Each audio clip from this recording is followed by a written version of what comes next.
7 life-changing lessons I learned from my late dad.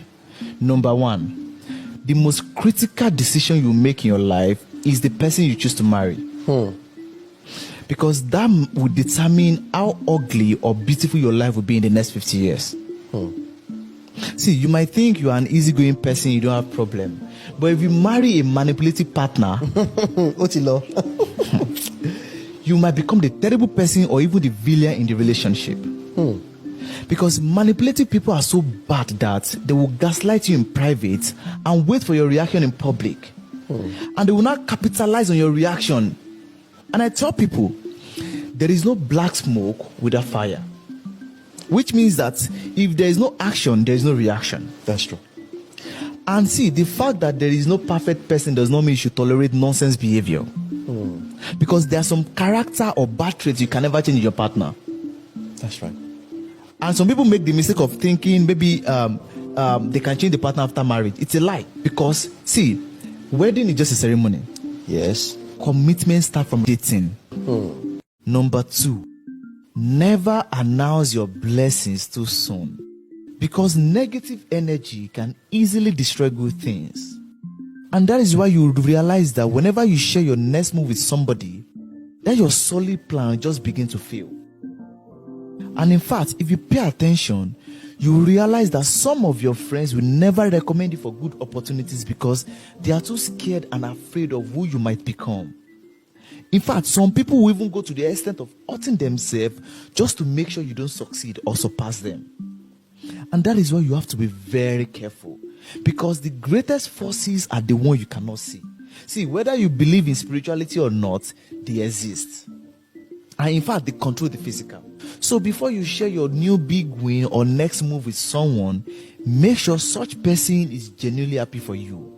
However, keep it to yourself, because people can't destroy what they don't know. Number 3, never fight for love. Because if you do, you might never be happy in your relationship, even in life. Because see, no woman is too hard to get, and no man is too busy to give you attention. That's right. Because people always give their full attention to whatever or whoever they really want. So if you are chasing somebody and they are not reciprocating or they are not giving you attention, just move away. That means they're not interested. Yes, because see, that person you are chasing is also chasing somebody else. Exactly. Which shows that you are not their priority. Yeah. And then the problem with this kind of thing is that when you chase somebody or when you chase a lady for too long, she might end up accepting you. Not because she really wants you, but just because she couldn't get that person she was chasing. So simply settling for you. And that is why I advise people, don't stay where you are tolerated. Stay where you are celebrated. Because see, if you are not your partner's first choice, it means that they settled for you. And whenever there's any issue, they will start feeling as if they are just managing you. And that is a terrible feeling. Why? Because even you yourself, you start feeling empty. Because see, that person you are chatting that is not responding to you. You know, some guys will say, okay, fine, it's just a lady thing. I will tell you that when a lady likes you, she will be very fast to respond to your chat. So if you're trying to talk to a lady and she's spending like hours to respond to you, my brother, she's not interested. So it is better you move on. Why? Because if you don't move on and you continue chatting, and maybe, you know, there is this thing. You will notice that maybe when you chat up a girl for a very long time and you keep chatting and she's not responding, all of a sudden she just change and she just start responding to you. You know why? Because our first choice is no longer available for her to get. So she's settled for you. Yeah, so she's just settling for you. And that is why I always say this: never beg for love. It will never end well. How about the men that think they can buy a lady's love with money? See, money can never buy genuine love. Now, what money buys you is limited affection, which means that once the money stops coming, the affection will disappear. And that is why a lot of guys make the mistake of calling some ladies gold digger after a while. But they forget that they were the one that attracted the lady with money. It wasn't as if the lady was interested in them. Exactly. So instead of you trying to impress a lady, buying her gifts and, showering... No, see, gifting a lady something is very good. But you need to be very sure that she actually likes you. Exactly. Because you should also understand that a lot of guys are also using the same method to get her. And trust me, ladies don't actually accept those kind of guys as their first choice. They only settle for them. And that's why I see that in no time, the relationship is scattered. To crash. Yeah, because the foundation is not based on our genuine love. It's based on what you can offer her. That's the reality. And same thing with some ladies that want to get a guy with maybe their body. It will never end well. So that's why you have to be very careful not to beg or fight for love. Because it is a very dangerous zone. And if you're not careful, you might end up feeling empty because this person will show the attributes of just managing you. Number 4, marrying into a bad family is worse than marrying a bad partner.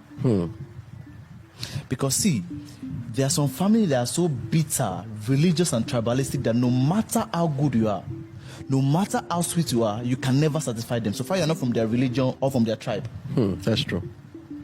And see, there are some families that have some generational curses that when you marry into the family, you automatically inherit them. And look, it is not about you being prayerful or being a prayer warrior or you know God. Trust me, I say this often. Avoiding a battle is better than winning a battle. Because when you fight a battle, you lose a part of you and even lose your resources in the process. So if you can find a way to do a background check for that your partner before you marry them, it will save you a lot of stress, emotional downtime and all of that. That's true. One of the biggest mistakes anyone can make is to marry into a family that has a poverty mentality. That's right. That's correct. I agree with you. If you're a man and you marry into that kind of family, what happens is they will now start projecting all the responsibility on you to leave them away from their poverty. And that can bring you down. I'm telling you. And because, see, poor people always believe that once you marry their daughter, you're supposed to leave them from poverty. And that's Africa. And in fact, start taking care of other siblings. Exactly. And then if you're a woman and you marry into a family that has a poverty mentality, what happens is that if you're also unlucky that your husband is no more, they will not start fighting against you for property. They'll take the property from you. They'll pursue you. In fact, they will even send you away with your children. They will say you're doing that kid your husband. That's the reality. But when you marry into a family that is so good, even when your partner is not really good, they can caution your partner to be good.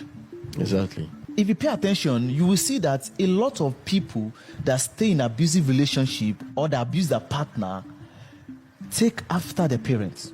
A lot of them. Because some men grew up watching their father beat their mother. So they think it's normal. They just see this now as normal. And if you see some women that stay in a toxic relationship, you realize that maybe their auntie or their parents have been in toxic relationship before, so they see it as something that is normal. Exactly. And that's why they can't just run away. Exactly. And this is why I advise people that before you marry your partner, make sure you do a thorough background check, because pattern is so real. That bad character you think is new in your partner is not new. Somebody in the family must have done that thing before. And if you marry into a bad family, your mind will go towards ground. Number 5, money is not the only thing your wife and children need from you. They need you to be in their life emotionally too. And this is one of the biggest mistakes most men make. They are so busy trying to make money that they forget to make friends with their children. Especially African men. Most of them believe that once you send your wife and children money, everything is solved. Yeah. But in reality, that is the reason why most men grow old lonely.